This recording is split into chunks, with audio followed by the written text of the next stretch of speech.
Well, it's 7 o'clock, so we'll go ahead and get started and call to order our regular meeting. Are there any requests to remove items from the consent agenda for discussion? Nothing. A and B, 7A and B. 7A and B. Nothing. Okay, I do also have something to talk about in 7A. Okay, well, let's just move right along. Can I have a motion to approve the order of items for the regular and consent agendas? So moved. And a second? I'll second. All in favor? Aye. Thank you. Okay, President's verbal report. I'm going quickly here tonight because we have a packed agenda. It's been a great summer here at the library. Lots of exciting summer reading activity. Lots of, there was I don't want to say duck hunt because I don't like. There was one. Yeah, squeaky duck. Rubber ducky. Yeah. Rubber ducky. Lots of different stuff going on, but lots of excitement and lots of reading, and that's very exciting. Tonight we also got to honor the Meyer Scholarship recipients, and that was lovely, and it's wonderful to get to continue that tradition here. So we'll do it again next year.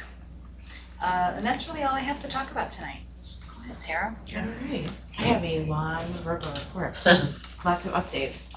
I just want to congratulate the Meyer Scholarship winners once again. As Danny said, it's a really lovely thing we get to do, and it really never gets old. I enjoy doing it every year. So I wanted to update you all on the building and grounds projects that we had been working on because the August 8th meeting was canceled. And there's a little bit of movement on some and some changes. So first, the drainage improvement project, which of course is building the basin at the front of the library lawn. This is still under review with the township. You know, Joe Christopher had that pre-meeting at the beginning of spring to kind of go through it, make sure everything was smooth sailing. And he got great feelings from that, and then it actually went to review from the township, and they've got there's a couple of hang-ups with the design. We don't want to get too much in the weeds, but I'll just tell you there's two things that are basically that they're having questions about. You know, the design of the basin is kind of an L, and part of it goes along Lone Pine and part goes along Timberlake. The part that goes along Lone Pine is directly over a storm or sewer line. And municipalities have big problems when water seeps into those sewer lines because they get charged for whatever is in those lines. It passes some point where the county charges the municipality. So there's concern that if there's a ditch over it collecting water, the water might seep in. Joe had kind of anticipated that, and he said it's not a big deal to move the placement of the basin a little bit. So that one was okay. But then further down, so the storm sewer line comes down Timberlake, and it connects roughly where you know where those two concrete strips are. Oh, yes, Leading out into the library's sidewalk. At that area, there's a line from the house on Tootmore that connects with our main line. They're concerned that if there's more water going into the storm system, it might back up into this house. But the design is not changing. Right. And we're not feeding anything into that line. So Joe is a little flummoxed about why the township would be worried about that. He is confident that with some communication and problem solving that they can get past these hang-ups. But the township wanted to charge us a little bit more money for the extra review, so we had to pay another invoice. We just paid that invoice last week. And I'm hoping that things will be moving forward and that we'll hear from Joe this week or next week. I'm doubtful that this project will get done this year now. With the landscaping, because we were going to take out that road landscaping that goes down Lone Pine, Lone Pine, because it is so overgrown. I didn't know if that would be part of it this year or waiting. We'll have to see. Okay. Because it needs to be bid out still. Oh, you're right, okay. So I will just have to keep you updated on that.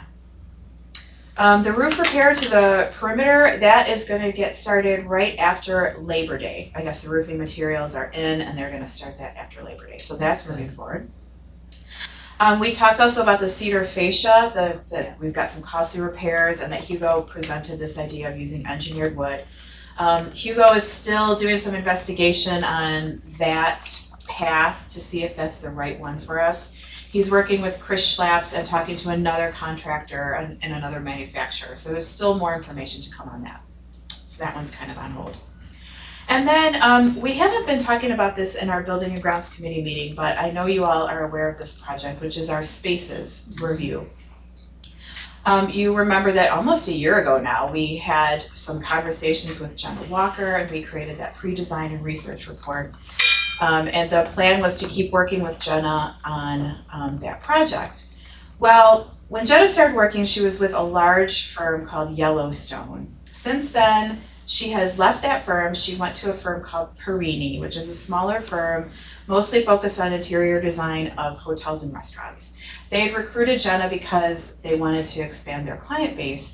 But Jenna, we met with Jenna and one of her representatives at Perini, Catherine and I did, in like April-ish. And they promised a quote for a proposal to be coming soon. And some time went by, we didn't hear from Jenna. Then she contacted me and said that she was thinking about leaving Perini because they didn't seem to want to work with clients other than hotels and restaurants. And she was very frustrated with them. At that point, it felt a little messy to me. It felt like I wasn't really sure if that was the best idea to stick with Jenna if she was a solo practitioner. This is a big project. It's a municipal project. It's going to be expensive. We just asked our residents to renew a millage. We'll be under scrutiny, as we always are. And it just And it would require like architecture and Yes. other people. So Yes. to be a sole practitioner means that she would have to then subcontract to those people. Correct, yes. So I decided that we're gonna do an RFP for this project. So we are going to put together an RFP. This really just slows it down a little bit. It's gonna slow it down a couple of months.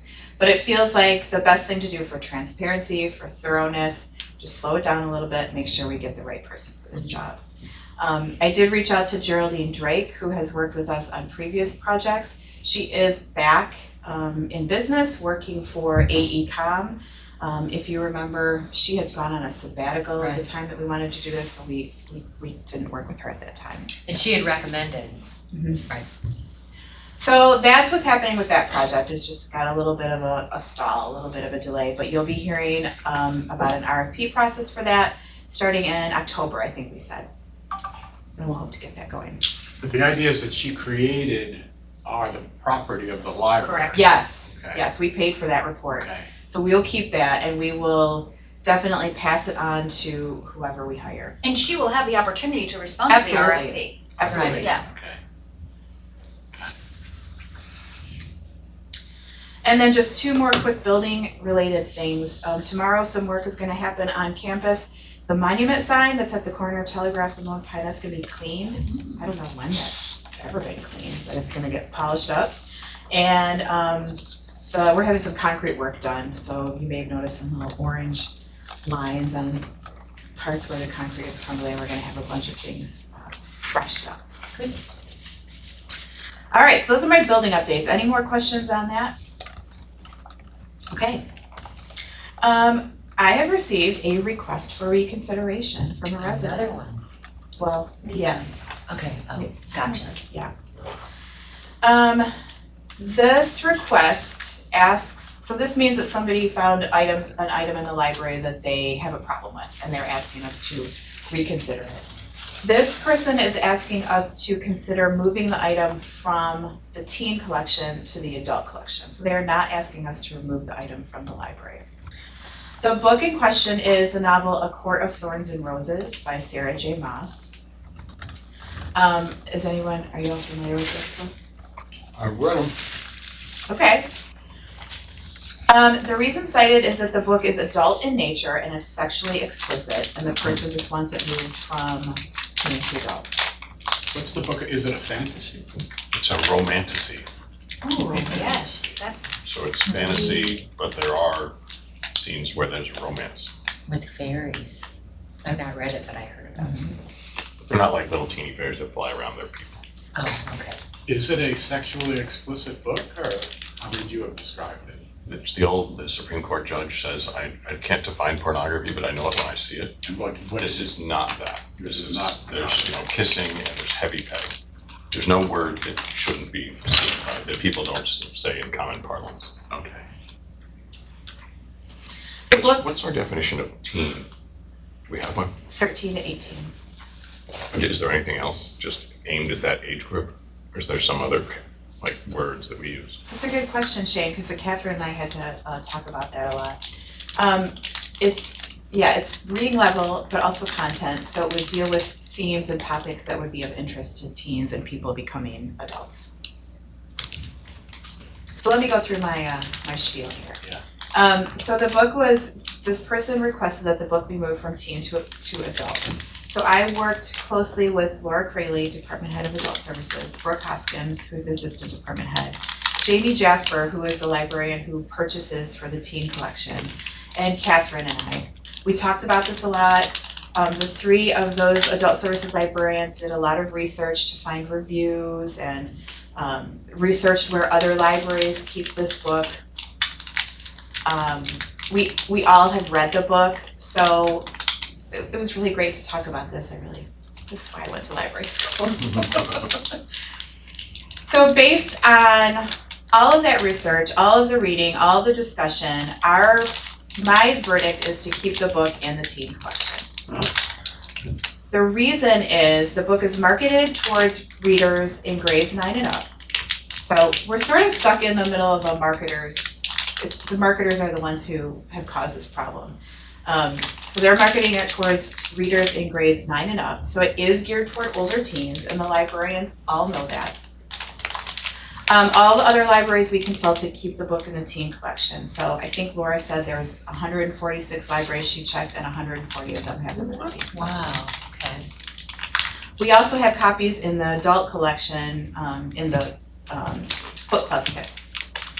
The protagonist is 19 years old when the series starts, so she's a teenager technically. The book contains elements. an adult. Yes, a young adult.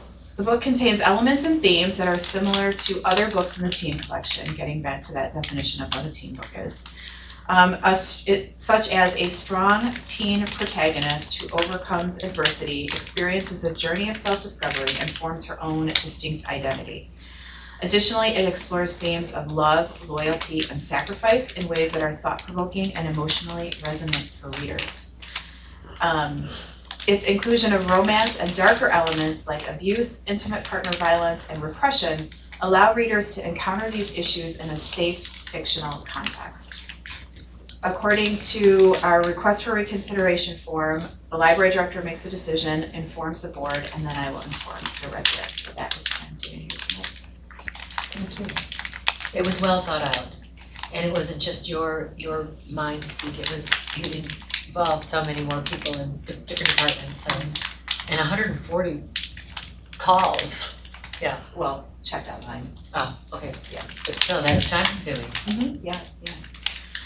Yeah, and to Shane's point, I read the book after this request for reconsideration came in, and there is one sex scene. It's a page or two long. It's 300 or so pages into the book.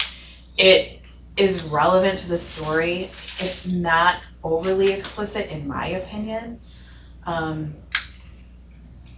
probably would have loved this book when I was a teenager. It's insanely popular too. Yeah, I was gonna mention that, we were teasing that it's not often on the shelf because it's always checked out. Right. It has been the whole series is very popular. Never heard of it until you brought it up. All right, so that's that. I plan to contact the patron tomorrow. Let her know. Perhaps my sense is you're not asking our opinion, and that's fine. When you talk to that patron, you may suggest that one of the missions of the library is to engender a love of reading in young adults And this is one of the most popular young adult books, and that's another reason we want to keep it there. Yep, thank you, yes, definitely. All right, couple more updates. In your gray folder, there is a piece of paper that's titled Culture Card. It's a colorful piece of paper, Culture Card. I just wanted to share this with you. This was a project that was taken on by one of the staff committees that we formed on Staff Development Day in 2023 to accomplish our strategic plan goals. This project came out of the committee that was working on collaborative culture. Somebody ran across a similar document at a pizza restaurant they visited and shared it with the committee and thought it was kind of an interesting thing to do. And the committee took it on. This is not a radically new concept. Many companies have such a thing where you talk about your shared mission and your shared values. But we've never done anything quite like this here, and we've certainly never done anything that is purely written by staff. Usually if we're gonna write something, it's, the department heads and myself and you all. So the staff have done this completely on their own. This is meant to be an internal document. We are using it to remind each other what our values are, so we have a shared definition of our values. But we are gonna put it on our website, on our employment page, so we can show prospective employees what our values are and what it's like to work here. So that's the reason I'm telling you all about it, because it will go on our website. You might run across it, or a member of the public might run across it, so. It's one of my favorite things to come out of the strategic plan. Good. Is just the staff working together on this stuff instead of, Yeah. At other organizations, it's usually just top down. Yeah, exactly, yeah. All right, and then my last thing to share is the other piece of paper that I wanna point out in your gray folder, which is a boring black and white piece of paper, but it's full of love and wonderment. As part of the summer reading program, when people logged into Beanstack, one of the badges they could receive was sharing their story. And Shayna compiled all the comments that people wrote and shared it with me, and I wanted to share some with, my plan was just to pull a couple out, but I couldn't not give you all of them because they're all so good. So I printed it for you and I gave it to you to read at your leisure. But the question was asked of adults and teens, what is your favorite memory relating to the Bloomfield Township Public Library or reading? And I just want to share a couple of my favorites. The library is like a second home for us. I love the youth programs that allow for my children to develop a love of reading, and I also love the adult craft projects that help me fulfill my love for crafting. My favorite memory is during COVID. My kids would get so excited to come to the library and get our new books, which were hand-delivered to our car by the awesome librarians. This person has like a general reading comment where they say, checking out Tiny Tim basically every month to read as a child. Another person said, BTPL absolutely saved my life as a college student. Rather than spending hundreds of dollars on textbooks, Melcat was a girl's best friend. I really love this one for all the great detail. I read the first Twilight book on an overnight train from Munich to Rome. I should have been sleeping, but I stayed up all night and read. I couldn't stop. And the last one, I am from Brazil. I arrived 2 years ago in the US, but just moved to Bloomfield Hills last year. I'm part of an exchange program, and my wonderful host mom took me to the library during my first week, and I just felt at home. My dad is a teacher, so I grew up surrounded with books and reading. We have incredible libraries over there, but not so close to where I used to live. So to have access to this for me was very special and amazing. My favorite memory was when one day after I got off work, I went there to pick up books for my host kids and me. Before going home, I sat on the chair and decided to start reading. It was so cozy, and there were two other people doing the exact same thing, sharing the space, the moment, each of us immersed in our own books. Very nice. That's great. So, I really love the rest of the comments because they really speak to, things like, if you ever wonder if anybody likes the Cranbrook passes, somebody mentioned it. I already read it, yeah. People mentioned the great programs, and the staff are mentioned several times, so it's just a really nice library love fest. Very nice. And that is my very long report. Thank you. Yeah. Great, thank you so much. Okay, well, can I have a motion to approve the remaining consent agenda items? So moved. A second? I'll second. Thank you, all in favor? Aye. Okay, now it is time for our call to the public, and first we're gonna welcome Drew from the Hello. SOC, How is everybody doing? Good, thanks. our adult services librarian and star of the podcast, Distracted Librarian. So SOC, we did a staff summer reading challenge as well. We ran it over the whole summer. There was just a simple Google form that they could submit their books to, and along with the submission, their favorite pizza restaurant in the area. They're channeling the nostalgia of getting a personal pan Yes. pizza when you finished your reading as a kid. Love it. We had 21 staff members participate, Wow. 124 books read, and 19 different restaurants selected. Wow, Gosh. It was a good time. wow. One staff member was so bold as to put Grubhub. I love that for her. Okay. But we had our 2 winners selected who got their gift cards. Fun all around. Today we are starting bingo for the library as an SOC fundraiser.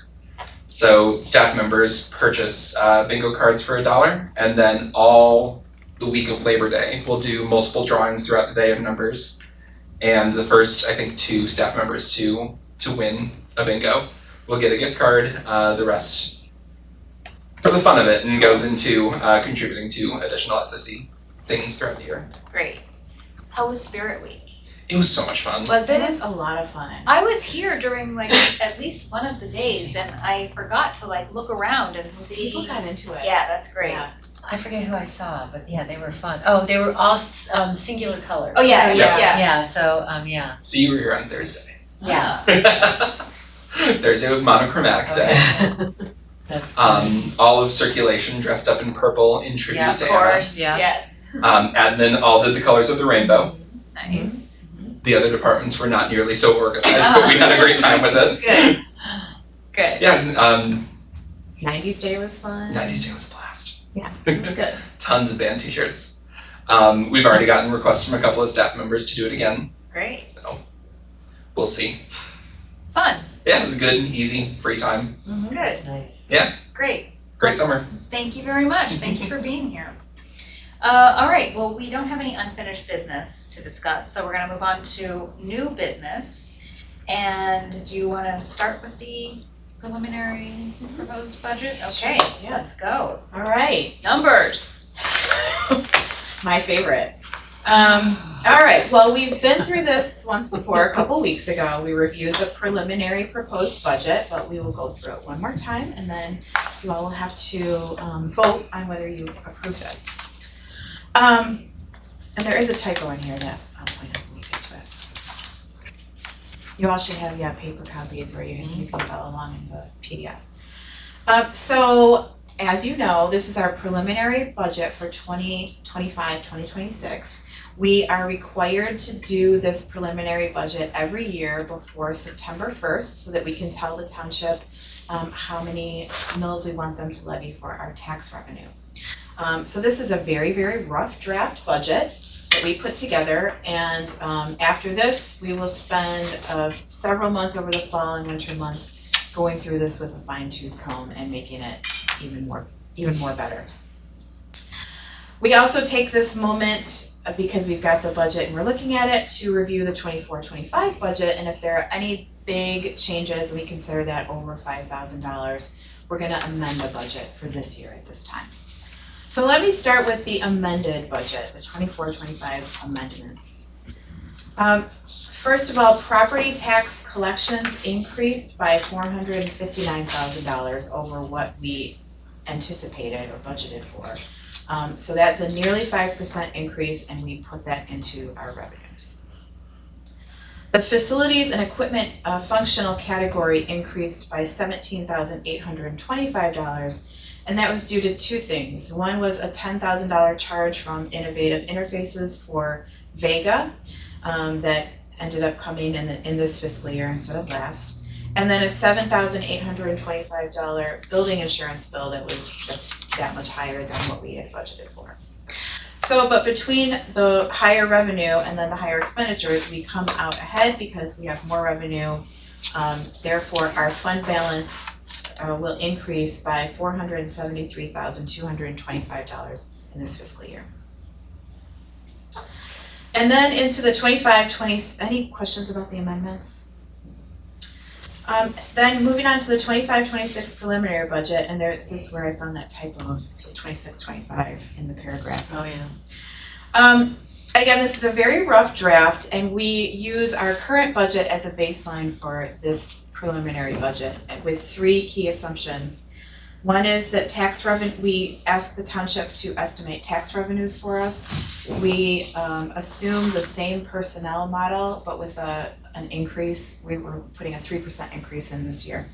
And then our capital improvements projects, we have already put some placeholders in for 25-26, and we just use that amount for this budget. I know Shane, you had wanted us, or suggested that we go through that a little bit more. We're gonna do that this fall and winter when we have more time and we can do a better job of that. So, taxable value projections were provided by Bloomfield Township in July of this year. And they are estimating a 4% increase in property taxes. Sorry, you guys. Yeah. Free for the library. It's good for us. For next year, 25-26. So that's good for us. So we built that into our budget. And then, like I said, we're assuming the same salary and benefit model that we have currently, though we are in the midst of this compensation and classification study. Minimum wage is gonna go up next year, and I think there are gonna be some other changes that are gonna come out of the comp and class study. So this line item might change significantly. We'll have to see what happens as we go further through the process. And then I will meet with the personnel committee in February, as I always do, to make a recommendation for that personnel budget. And then the CIP, as I said, we sort of use all of our placeholders that we've already got in that budget. And then, I mean, it's really Paul and Hugo have the most expensive projects, so I'll work really closely with the two of them to figure out what projects we're gonna do in 25-26 and how much those are gonna cost. So to sum up, we're still in great shape. We're still on very firm financial footing. Our fund balance is projected to increase a little bit more, but we'll work on developing a lot of great projects we're gonna have to spend a lot of money on spaces and interior design. So we are happy to be in this position that we're in right now. Any comments, questions on that? What's the process for, is this preliminary approval still? When do we approve this once and for all? In March. Wow, it's a long time. So by then we'll have clarity on what that minimum wage law will do to us. Yep. And we'll have a sharper pencil on the cabinet. Absolutely. But we have to do it this far in advance because we have to tell the township. It'd be interesting to know when you discuss it with them, what they're doing on they have a preliminary budget too, right? I never discuss it with them. I just send them this and I say, please levy our full mills. I'd love to know what they're doing on the wage hour side. I mean, 3% is a standard, just cost of living, but I wonder if they're doing something supplemental. They tape their meetings, so they probably have it on there. I'll just call Mark. Or you can call Martin, and let us know. I'll call 146 districts and see what they're all doing. That's dedication. I'm sorry, did you have more? I just want to mention the gift fund. That is, we never presume any revenue in our gift fund except for the Meyer Scholarship. We usually budget $700 for that. And then we just kind of keep track as donations come in and as we spend money with the gift fund. So that is kind of a snapshot in time, that budget there. And then I just wanted to point out in those 2 supplemental schedules, which are way at the back, Shane, you had mentioned the investment earnings number was way too low, so we adjusted those. And that's all I have. If there are no questions, then there are 2 motions to be read tonight. There's 3, you've got the gift one too. Well, there's one of them is kind of 2-in-1. One of them is 2 pages, yeah. Oh, 'cause that's, okay. Oh, 2 pages, oh, it just keeps going, I'm okay. happy to read that. Good, you go read, that's a long one. Thank Ready? you. I move to approve the preliminary general fund budget as attached for the fiscal year April 1, 25 through March 31, 26, and the following amounts for the support and maintenance of Bloomfield Township Public Library: $10,664,698 in revenues, $8,998,177 in expenditures. Fund balance reserve shall be increased by $1,676,521. That the approved general fund budget and tax levy for fiscal year April 1, 25 through March 31, 26 be forwarded to the Charter Township of Bloomfield offices, and that the library board request full assessment for library purchases of the 2 approved mills, adjusted by the mandated Headley Amendment rollback on each dollar of taxable property of the township. Further, to approve on a functional and total fund basis the amended general fund budget as attached for the current fiscal year April 1, 24 through March 31, 25, and the following amounts for the support and maintenance of Bloomfield Township Public Library: $10,156,741 in revenues, $9,624,715 in expenditures. The fund balance reserve shall be decreased by $532,026. I think that's increased. Say that again? I think that should be increased, correct? Yeah, you're right. Thank you. The fund balance shall in fact be increased by $532,026. There's a planned use of fund balance for capital projects, including the storm sewer migration project. Anybody care a second? Second. All in favor? I'll say this, she's. Thank you. Aye. The motion for the gift fund is on page 42. It's short, if anyone has that pulled up. I'll do it. To approve the preliminary gift fund budget as attached for fiscal year April 1st, 2025, March 31st, 2026, in the following amounts for the support and maintenance of Bloomfield Township Public Library: $700 revenues, $162,195 expenditures. Thank you. A second? A second. Thank you. All in favor? Aye. Thank you. Great, thank you so much. Yes. We all said this at our budget review session, but again, a huge thank you to everybody who put so much work into this, especially Monica Yeah. and department heads and of course Tara. So big thank you. Yeah, thank you for your review. Okay, we are going to move on to the server cluster replacement expenditure, which sounds really exciting. It is exciting, isn't it, Paul? Yeah, I think so. Paul and I have been talking about this for a long time. And the information on this is in our packet on page 75 or around there. At least the motion is somewhere. That's I have the 75. first page Okay, of the 75. memo, and then it's just 2 pages. Okay, so this is, the reason that this is here going before you today is that this is an expenditure over $25,000. And according to our purchasing guidelines, we should do an RFP for anything over $25,000 unless the board approves otherwise. And so I'm asking you to approve this expenditure without going to an RFP process, and I will tell you why. So as Danny said, this is an expenditure to replace a very integral part of our server infrastructure. So this is, well, I'll just go through this memo. We have 27 virtual servers that are stored on 2 actual pieces of hardware. My knowledge of a virtual server is like an inch deep, which is why That's why we I have asked Paul. Paul to be here tonight, to answer any technical questions that you all might come up with and just lend more support. All I know is it allows us to have 27 servers running on just 2 pieces of equipment instead of taking up a whole entire server room of pieces of equipment. And when it comes time to replace them, we only have to replace 2 instead of 27. These were installed in 2018 and they are in constant use. 24 hours a day, 7 days a week, these things are running. And the life expectancy of a server is about 5 to 10 years. So we are in a moment where we really have to review these servers. So currently the servers are under warranty by Dell, which means that if a component fails, we can call Dell and they will replace that component within a business day.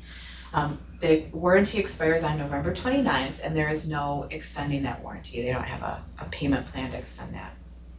So like I said, Paul and I have talked about our options here. We thought for a minute about, well, we could run them a little longer and roll the dice, but when you consider all the items that are on these servers, we decided that we do not want to do that.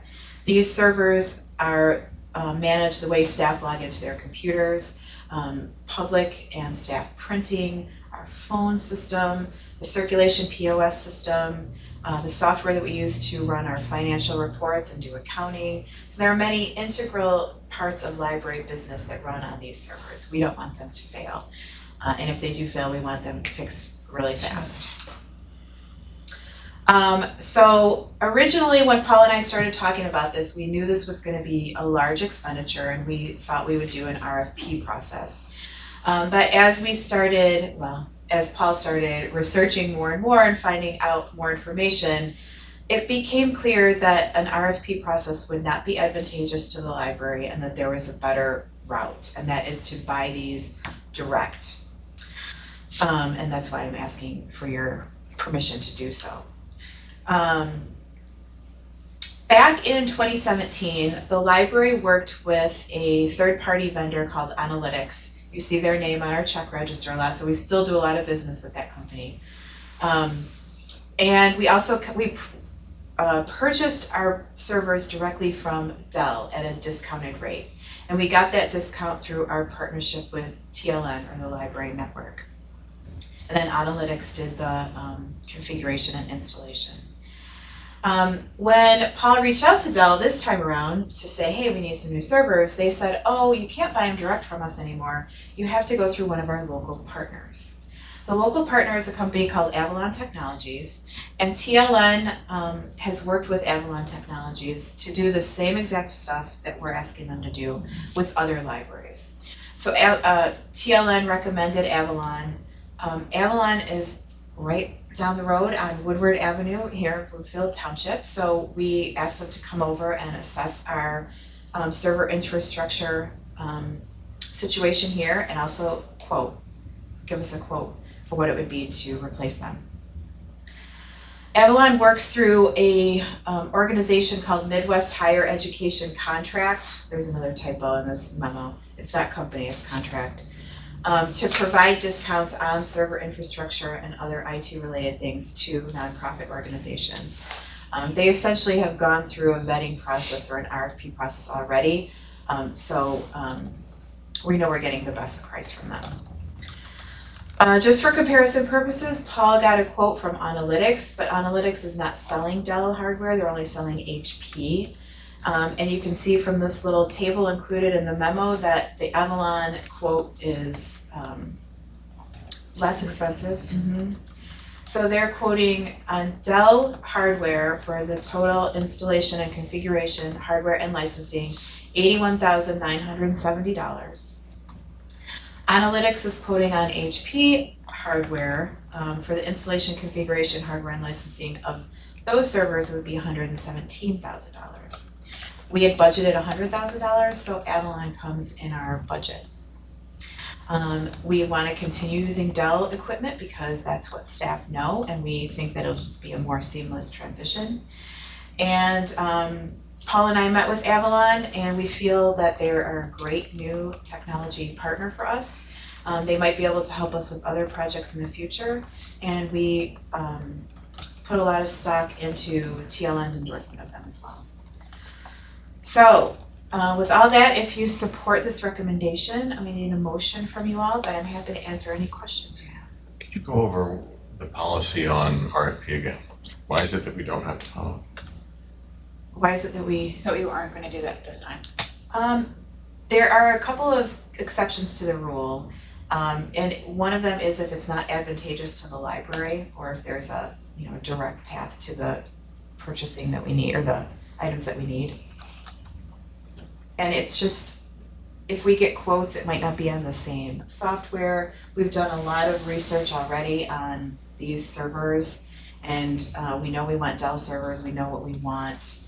This company can do that for us. You're confident that bypassing the RFP process is within our policy framework? Yes, yes. Do they offer a warranty on the Dell? Okay, how many years? I think it starts with 5 and then you can extend it up Oh, to so 7. you can. Okay. Yeah, and that's what we did with this, our current hardware, is I Right. think it started with 5, we extended up till 7. Okay. And then this would not, so to switch over, to put in the new equipment, would we have any interruption in the services that we provide? There should not be, Okay, or we wouldn't see them, I guess, as the general public. correct. And the staff, would they be still, It's possible there could be like a blip here or there, but we've been told, no, okay. there should be no downtime.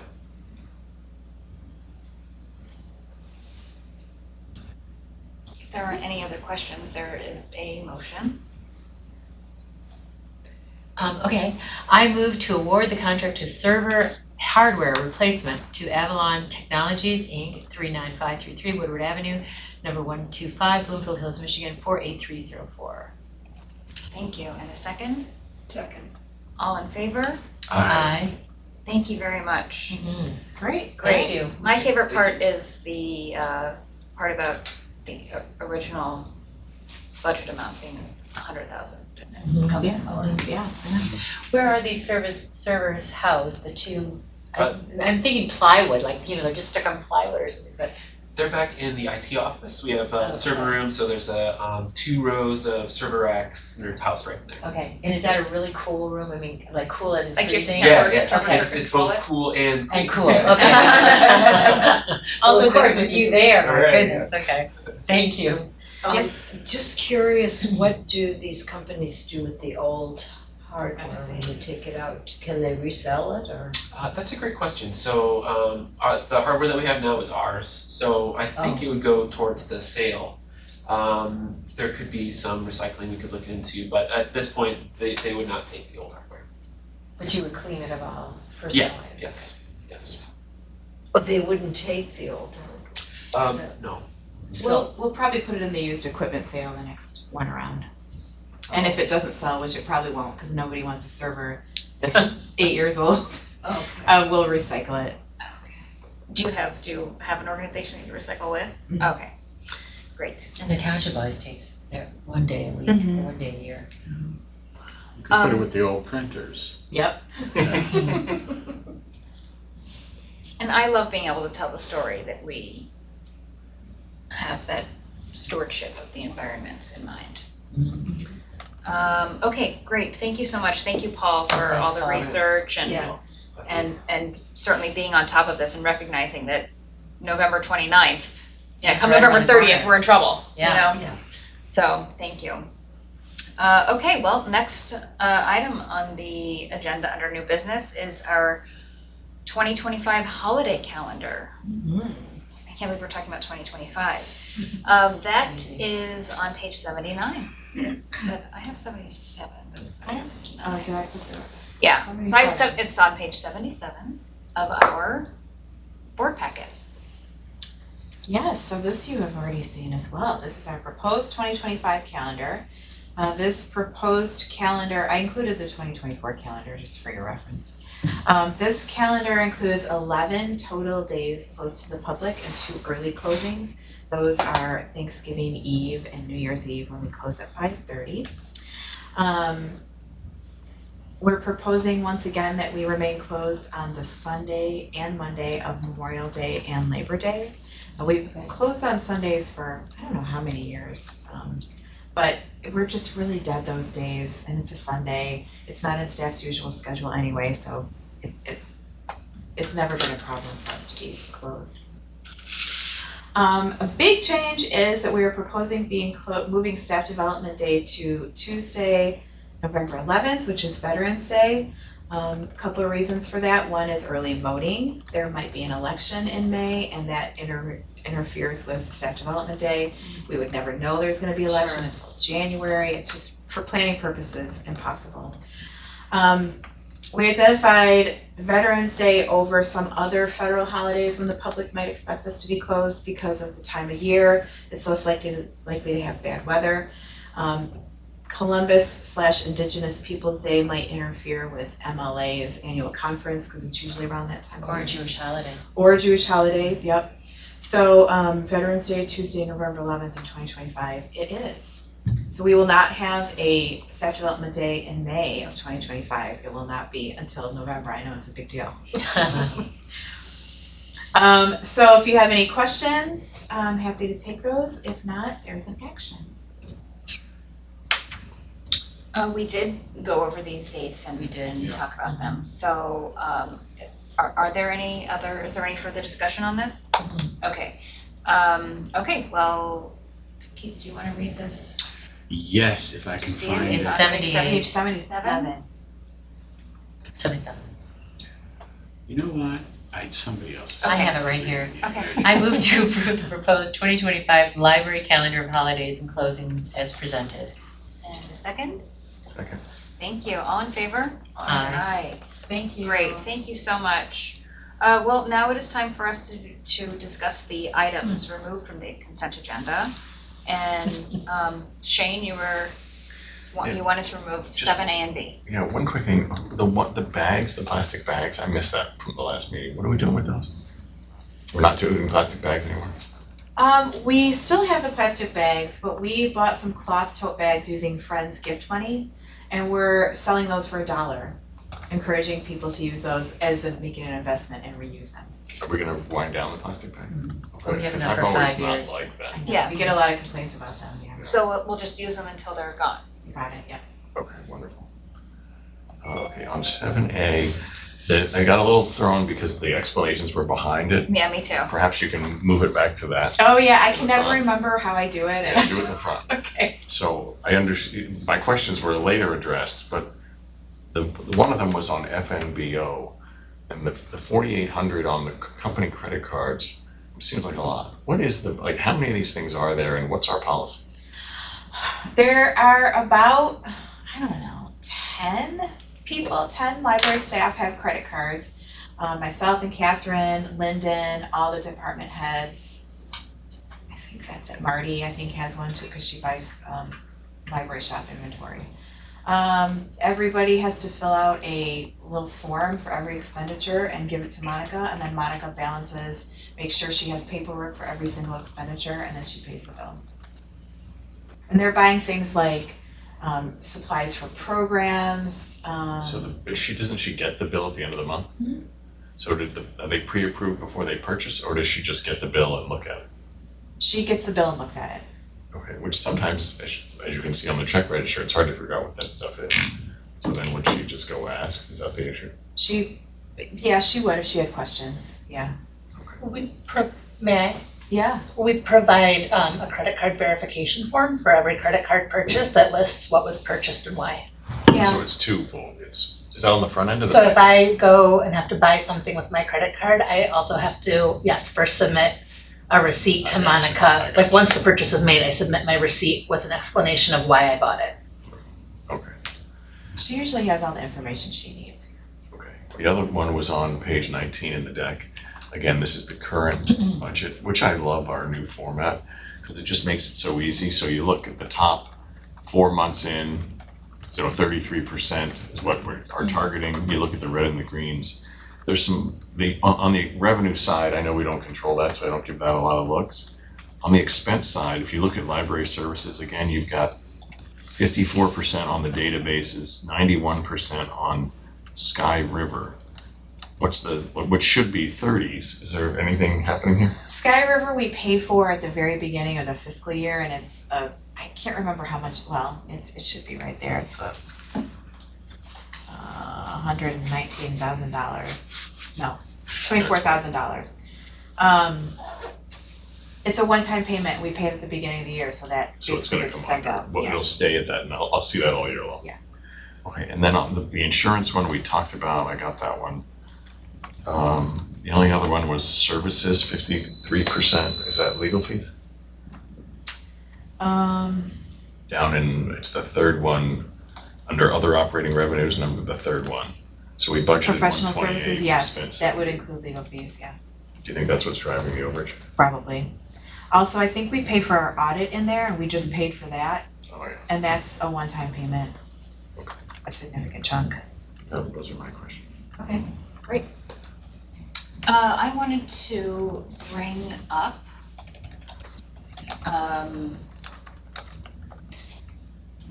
I'm hoping for clarification on the way that refunds for returned billed items are issued.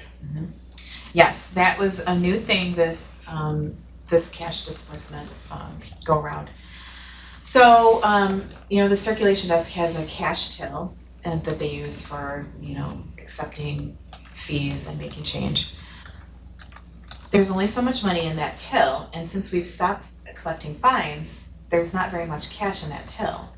And then if somebody comes along and they have found an item that they've already been billed for and they ask for a refund, we have always given them just a cash refund if they paid cash and a credit card one if they paid credit card. But we don't have enough money in the till to give a refund if it's like more than $20 or so. Sure. It was causing a big problem, causing our tills to be negative and just wreaking havoc on creating the deposit. So we decided any refunds over $10, we are going to tell the person that they're gonna have to get a check. And that is why we have cut, there's a couple of, I think there's 3 in this run of checks. We needed to establish that $10 limit sooner. Once we made a refund for $1 or something, we decided we had to have a limit. But that is why you will now see a couple of checks made out to individual people, and that was what that is for. I'm glad they're finding the item. Yeah. Okay, so we can expect to see that occasionally and. Yep. Okay. Are there any other items that were removed from the consent agenda for discussion? No, okay. Great, well then, can we have a motion to approve the items removed from the consent agenda? Move it. And a second? I'll second. Thank you, all in favor? Aye. Aye. Aye. Okay, it is now time for other. I have no other. I don't really have any other either, but I did see that the Friends said they set a record again with their last sale. Did they? Yeah, I saw Like a that, June record or July record maybe? yeah, it must have been. It was over $6,000 again. Wow. Yeah. Maybe I saw it on their social media or something, maybe they sent an email. I am going to fill in tomorrow for Joy at the Friends board meeting. So I'll get more information from them and bring it back to this group next month. I don't have any other. I have another other. Oh, great. Okay. Anything that has been learned or whatever that's come out of now getting rid of fines? What's been the impact of that? This giving refunds is, Okay, so you mentioned that. that's Okay. probably the biggest consequence. Okay. I- Have books come back that somebody didn't want to return because they were worried about their fine and now they decided to return it? Not that I've heard. Yeah, I don't know Okay. if there's a metric for. Not, because unless they tell us Okay. when they turn it in, we don't really know. Okay, because I know of one impact of not having fines. Yeah? There are people like me that have become very, very careless about returning books to the library on time. Well, So, and I can't be your alone. karma will haunt you, Keith. I can't be the only one. So, Probably not. Keith, we had a board member, her name was Peggy Cohen, we talk about her often, and she would always say, I am paying these salaries, because she was notorious for okay. being late. When I say late, it wasn't just a Like week, it would really, be like really. 2 months, and so she would, every single board meeting, she'd be like, oh man, I forgot, and so so it was interesting. So even when you had to pay, and bring it back, Well, So- it probably does encourage people to return them Yeah, on time. that's so- true, that's true. But we've already I made the think if you decision. look like those book club books that are the short term, like hurry up and return them, I bet those stay out longer now. I bet they're Oh, harder to I'm get, sure. but I don't know. I'm sure. Well, I'll tell you, I have received a couple of first notices for, Oh, have you? I have received a couple of second notices. I just returned a Melcat this late, so. Really? Yeah, I don't mess around with Melcat. I Yeah. mean, that's crazy talk. But yeah, so the messages are getting out there. Also, Sure. I don't know if I already said that I love the new messaging Notices? system. Yeah, Good. notices. Great. Good. Yeah, I'll talk to Anna and have some reports run and see if we can, if there's any it's still new, but Wait, yeah, there might be, Yeah. especially with so much encouragement to read during summer reading, so. thanks for asking that. I was just wondering, that's interesting. all, because I It'll know be how it's interesting to affected see. my behavior, and not necessarily in a good way, Yeah. so, you know. Okay, and you're on recording. It's in the minutes. Everybody will know, yes. That's right, All that's those right. thousands of people that watch the recording will know this, yes. Yeah. If there is no other, then I will remind you all that our next scheduled meeting is Tuesday, September 17th, and we can adjourn our meeting. Thank you. All right, thank you so Thanks. much.